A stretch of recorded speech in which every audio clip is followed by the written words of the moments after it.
Celui qui ne lit pas pense comme tout le monde. On intériorise joyeusement et inconsciemment le bruit de l'époque. On finit par devenir un bon petit soldat au service du monde. Puis répétera un peu partout ce qu'il a entendu sur le grand réseau, au café du coin ou dans les médias. Se contenter du bruit de l'époque n'est tout simplement pas suffisant. On ne peut pas aussi aisément déléguer sa pensée sans se sentir un peu honteux ou culpabilisé.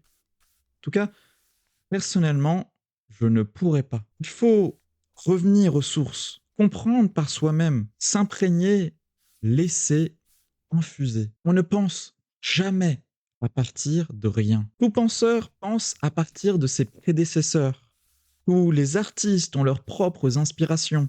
Tout scientifique s'appuie sur le travail de ceux qui l'ont précédé. Ça va faire un peu mal, mais ne pas lire, c'est soit être fou, soit inconscient. Des centaines de personnes ont passé des années, voire leur vie entière, à fracasser leur crâne contre un mur pour résoudre les problèmes, peu importe leur nature, auxquels vous faites face aujourd'hui. Elles ont pris le temps de distiller leur sagesse et leurs découvertes dans les livres que vous choisissez allègrement d'ignorer. Le livre est le seul médium qui échappe au temps. L'auteur prendre le temps de développer sa pensée sans être interrompu ou sans être soumis à des contraintes de temps, justement. Sans oublier tout l'imaginaire qu'il mobilise et que vous ratez par conséquent.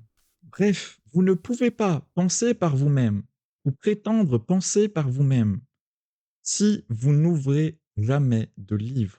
Et je ne le répéterai jamais assez.